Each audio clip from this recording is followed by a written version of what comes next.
Give it to me, I'm worth it. Oh, I'm worth it. Give it to me, I'm worth it. Yes, feel your vibes. Give a little dance to yourself. Rock your hips a little bit. Here we go.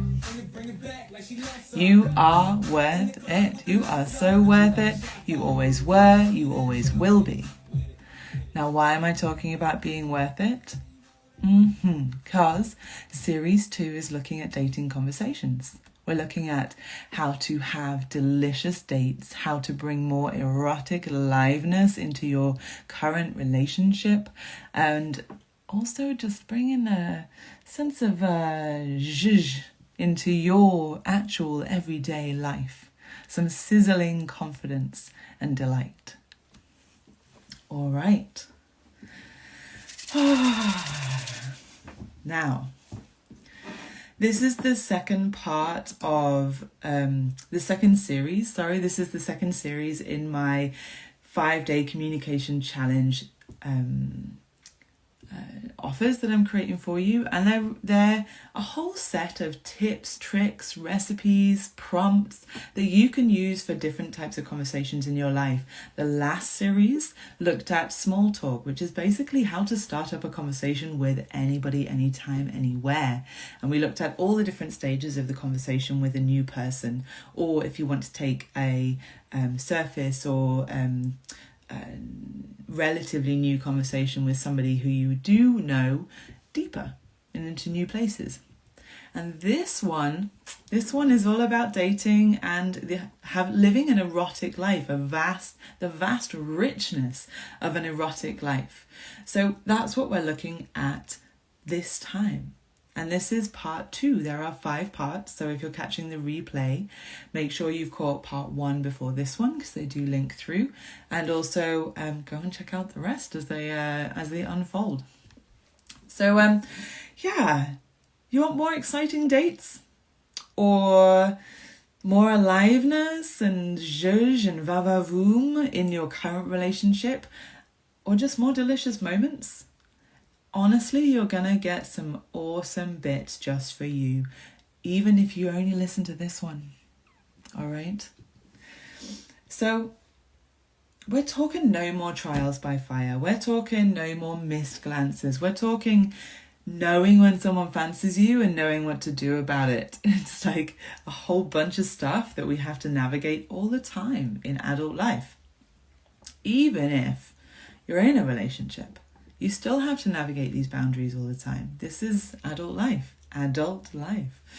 So last session, last call, last live, we looked at the confidence to approach somebody you fancy. So that is the initiation moment, that first hi or hey in the DMs. It's like that moment of reaching out and instigating an interaction with somebody you fancy, letting them know that you're checking, seeking, wanting to find out if they've got the vibes too with you, okay? This one is looking at the secret to juicy dating and mating and living kind of as a way of being. So it's not so much necessarily a specific date, but it's more like, how can you bring more of a quality of aliveness and curiosity and play and imagination into your interactions more generally, and then it's easier for you to come and bring it into a dating context. It's not such a leap from nothing to everything. So it will make it feel a little bit less difficult to do when you need to ramp up the sexy vibes, right? Okay, so give me a second. I'll just pull up my notes. So the first thing to do is bust a myth. Now this myth, although a lot of people would say they don't believe it, they then go and act as if they do. So the myth today is that there are rules to flirting. There's like a way to do it. There's a special set of things. there's a way you have to be, and it's just not true. It's just not true. There are no rules to flirting. Everyone's flirting is different. I'm going to unpack that a little bit. 1 second. Okay, so what do I mean when I say that everybody's way of flirting is different? Essentially, we're talking about love languages here. Knowing your love language is a really important part of being good at flirting. Otherwise, you will find yourself flirting in a way that is inauthentic or off-kilter for you, and there's nothing less sexy than someone off-kilter, right? The sexiest person in the world is someone who is wholly confident, sizzlingly, deliciously, vibrantly themselves, and they cannot help but be charismatic, compelling, right? And if you like their love language, if you're like, I speak your love language, my God, you're going to find a fluency immediately. So it's really important to show up in your love language so that someone else can go, oh, there's my love language. I speak that language. Right? Okay. So finding your love language is it's an inquiry. It's an inquiry around what you get a sense of joy from, what makes you feel like, ooh, cool, I like that. I like it when they do that. Or I enjoy being like this. Or it's like kind of following that sparkle, that little sparkle that comes up in your soul. That's telling you something about your love language. Another way of calling your love language, another phrase for it, might be your joy language, right? What brings you joy? That's another way to think about your love language. Maybe you have some clues already. Maybe you really love talking and doing and seeing sport. Maybe that's a huge part of your love language where you get that sparkle in your soul. Or maybe it's that you're an avid reader and just devouring books and or learning from non-fiction books is just something you just eat your heart out to. And so you're looking for somebody else who geeks out in that place, who gets their sparkle from that sort of thing as well.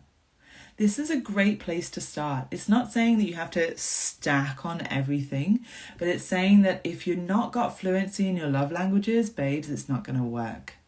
Okay, it's as simple as that. You don't speak the same language, and you may never speak the same language. So imagine the communication issues, not just here in the verbal space, but the communication issues of your whole soul, your body, your habits, your hobbies. They're not gonna stack up here. So your love languages are incompatible.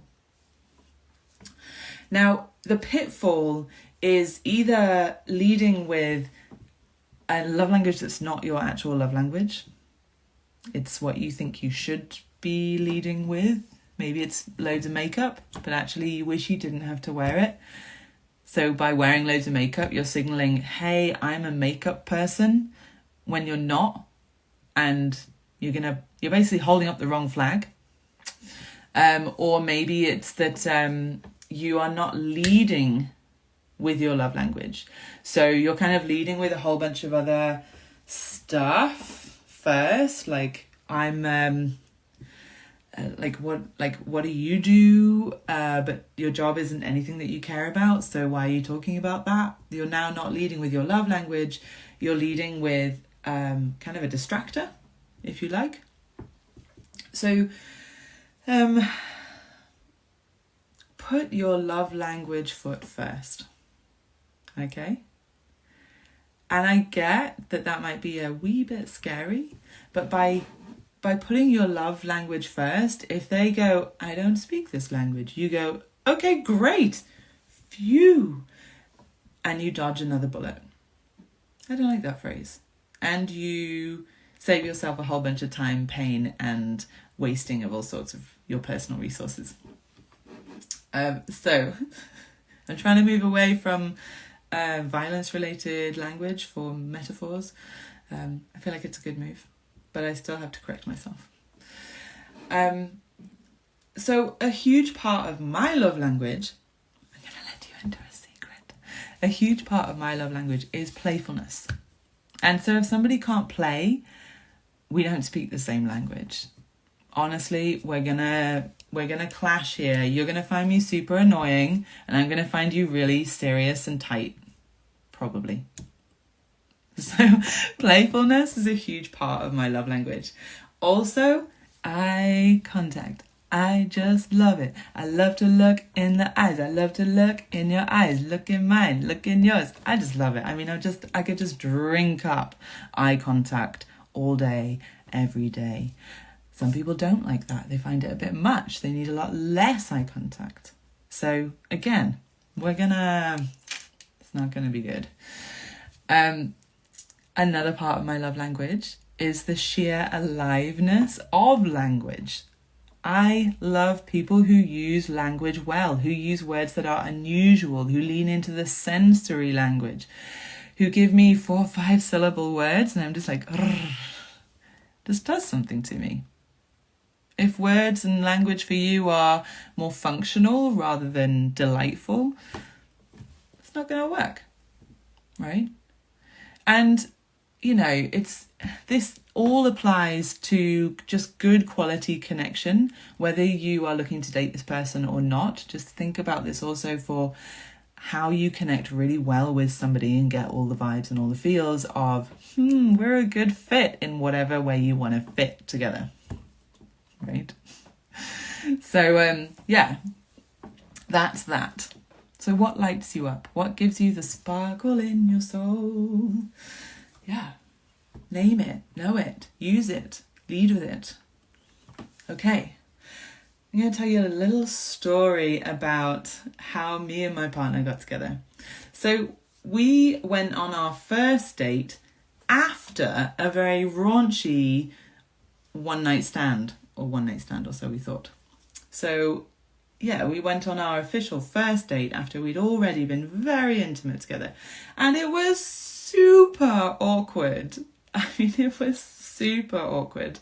We'd had such a good connection, such an amazing night together, and then we meet up and we're just like 2 penguins on a sunny beach just going, we shouldn't be here, this is bad.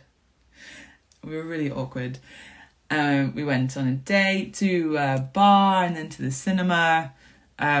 Beautiful place. It had all the right ingredients and none of the vibes. Honestly, none of the vibes. And so we didn't know this at the time, but later we acknowledged that basically for both of us, a huge part of our love language is tactility, is touch, is contact. We like lots of contact. Hence why the first interaction had gone so well. And it wasn't until we got back to mine and started getting our hands involved and started getting in contact with each other that we actually connected. This has been a few hours, by the way. So we'd had a few awkward hours. Then we got home and we connected. And the rest, as they say, is history because we're married now. So once we led with our love language and we spoke it fluently with each other, we were absolutely fine, and never looked back. So there's a brilliant example. So whatever your love language is, use it whenever, wherever you can, both on and offline, in person, in messages, in phone calls. Find ways to share something of your love language. You don't have to be like fully frontal in your love language the whole time. Like touch is a big part of mine, but not everybody likes to be touched, or I'm not sure how they like to be touched. So I'm not going to stride up to somebody and just place my hands on them. I'm going to sense by sitting a bit closer, by perhaps brushing hands, you know, the usual things, to see how they respond, because I'm looking for, is this something you like? This is really important for me. So that sort of thing. And remember to use it in your messages, your DMs, your dating website profile. How can you indicate your love language in your profile? You know, don't just say your name, your hobbies, in a sort of super generic way. If you enjoy delicious sensual language, put some of that in your profile. Otherwise, how does anyone know that you like that? Right? Otherwise, you're going to attract people who aren't bothered about that. Or maybe they're they're not leading with their love language either, at which point you're wasting a lot of time there, babe. You're wasting so much time in the no man's land of vagueness and guessing. And if there's one thing I hate most, if there's one thing I really dislike, it's guessing rather than knowing what your love language is. Just share it with me. For the love of God, save us both some time. So, yeah, hopefully you're getting a sense now of how important your love language is and how there really are no rules to flirting. If wearing lots of really bright coloured lycra is part of your love language because you just love the feel of it on your skin and you feel like really, then lead with that because you're going to enjoy someone else who enjoys that, right?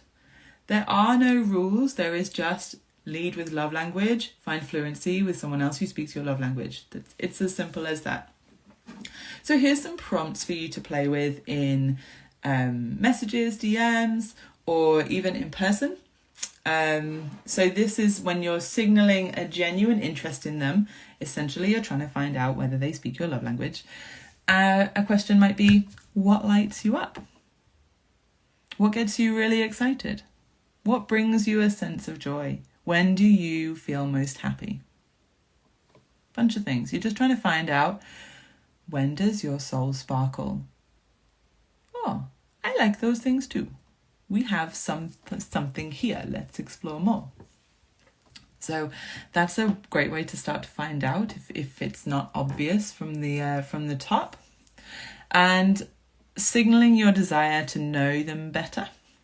You could say or write, could you tell me more about, and take a moment, think about something that they have already mentioned in passing, or you saw in their profile, or you know about them from friends, and ask them to share a bit more about that.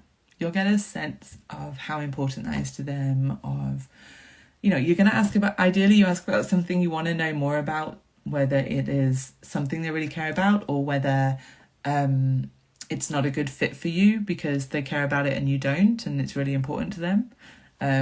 So you kind of, you're finding out here. And those are really good questions to begin with. So what lights you up?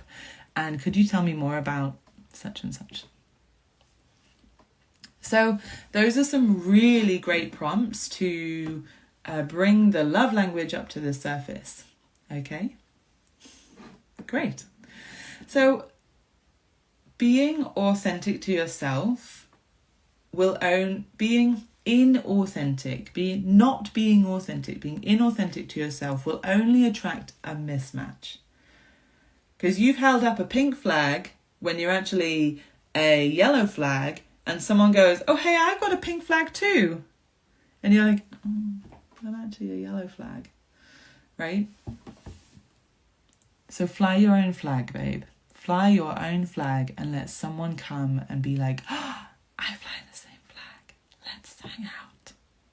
It will be a game changer for how quickly you can move to a deep connection and even fun and all sorts, if that's what you want, with somebody who speaks your love language.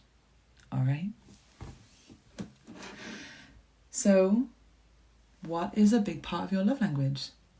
If you're feeling brave and sherry, pop it in the comments below. I'd love to hear what your love language is. Just one piece of your love language. You now know a lot about my love language, but not all, because we're not that close yet. So what's a big part of your love language? And how can you embody that when you connect with somebody? In a small, medium, or big way, just think about it on a scale. You can play with that scale the whole time. How can you share something of your love language in small, medium, or big ways? And you can think about this in writing, or you can think about this in speaking, messaging, voice notes, all the forms of communication we have. What does it look like in all these different forms? And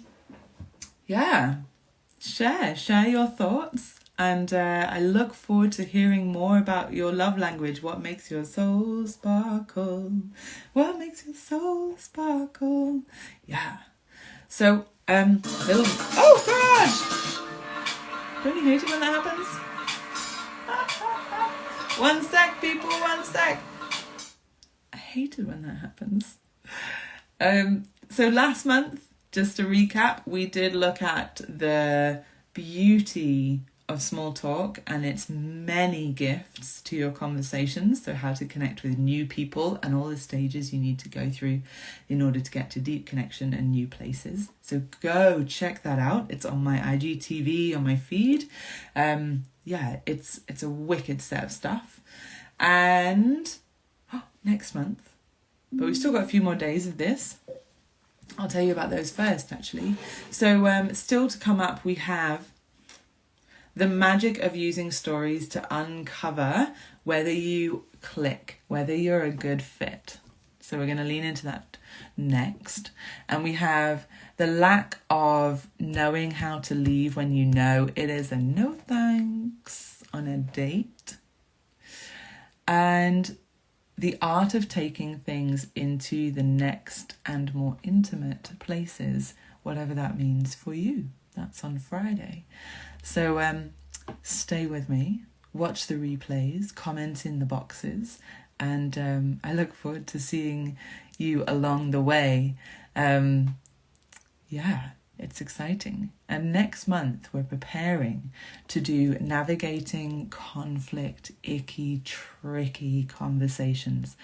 I've got you covered, and by the end of September you're gonna walk into a conflict conversation and be like, oh, I know how to do this. So stick with me. In the meantime, enjoy, lead with your love language, and I'll see you in the next video. Goodbye.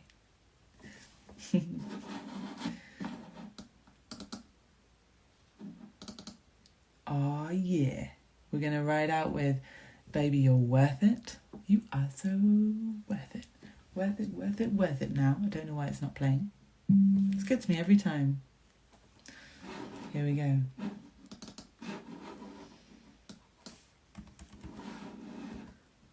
Oh, I don't know what's happened. None of my audio is working. I'll try one more thing. And then we're going to go. You can just sing it with me if you like. Baby, I'm worth it. I'm worth it. Give me I'm worth it. Do do do do do do do do do. I'm worth it. Do do do do. Honestly, I have no idea why it's not working, but there you go. And I'll get it working for you tomorrow. I'll see you there. Bye.